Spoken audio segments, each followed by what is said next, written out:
hier träumst du dich weg. Süße, Säure, Schärfe, alle Texturen kommen zusammen. Es ist eine Form einer Achterbahnfahrt am Gaumen. Wir möchten ja unseren Gästen eine originale Aromenwelt mitgeben und die muss intensiv sein, die muss die Hitze spürbar machen, die Intensität und die Leidenschaft, die in Singapur herrscht.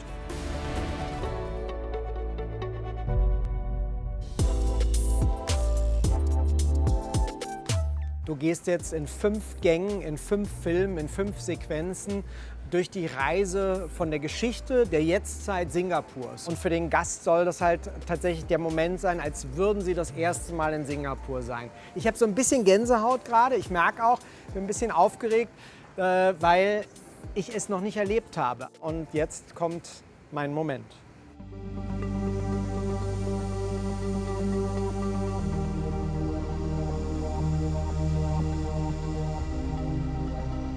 Ich habe Anfang der 2000er 5 Jahre zeitweise in Singapur verbracht. Ich war damals weltweiter Küchendirektor für eine Hotelgruppe, die eben in Singapur war. Und Singapur war für mich kulinarisch der wichtigste Entwicklungsschritt in meinem Leben. Denn Singapur ist ein Melting Pot. Das heißt, da kommen alle asiatischen, südostasiatischen Kulturen zusammen. Und auf den Schiffen ist das ja genauso, dass Menschen aus allen Herrenländern, aus allen Religionen, allen Hautfarben, allen Sexualitäten zusammen auf diesen Schiffen arbeiten und die Gäste begrüßen, die eben teilweise genauso divers sind. Und deswegen war Singapur für mich ein Wunschort für dieses Projekt, weil ich gesagt habe, es zeigt, wie Menschen jeglicher Religion friedlich miteinander leben können, mit einem ganz großen, wunderbaren Leistungsgedanken, es nämlich in einer sozialen Gesellschaft allen gut gehen zu lassen.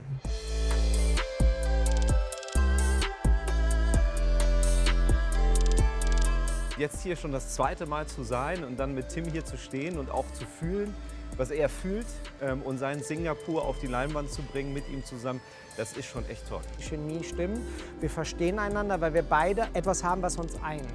Dass wir das, was wir machen, mit ganz, ganz viel Leidenschaft und Passion und auch mit dem Hang zu, wir wollen, dass es perfekt ist. Und für uns ist das Wichtigste, warum wir das alles machen, andere Menschen glücklich zu machen. Das ist unser Anspruch. Und wenn du das hast, dann trägt dich das zusammen.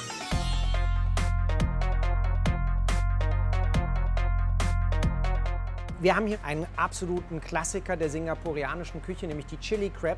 Wir haben hier schon einen hohen kulinarischen Anspruch für uns selber gesetzt. Steve, mein kulinarischer Direktor, und ich haben gesagt, wir müssen das beste Erlebnis eben auch auf den Tellern schaffen. Und deswegen haben wir nach unserem Dafürhalten das Gericht auf Sternenniveau erhoben. Man hat die ganze Zeit das Gefühl, man ist mitten im Dschungel und hat das Meer in der Verbindung am Gaumen. Süße, Säure, Schärfe, alle Texturen kommen zusammen. Es ist eine Form einer Achterbahnfahrt am Gaumen, der Temperaturen, der Texturen und der Aromenwelten.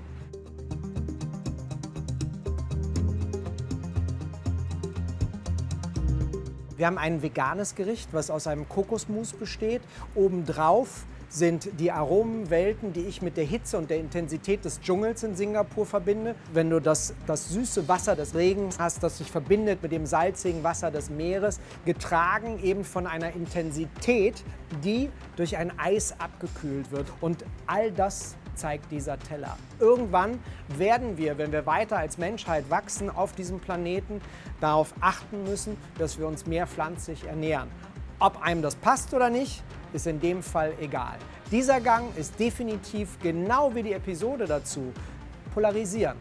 Aber auch das ist eben Kunst und Kultur. Und das ist doch das, was es sein soll im Fugu. Dass du auf eine kulinarische und kulturelle Reise gehst, die einfach am Gaumen mit Süße, Säure und Schärfe jeden Gang daran erinnert, dass wir das mit viel Herz, Leidenschaft und Passion kreiert haben.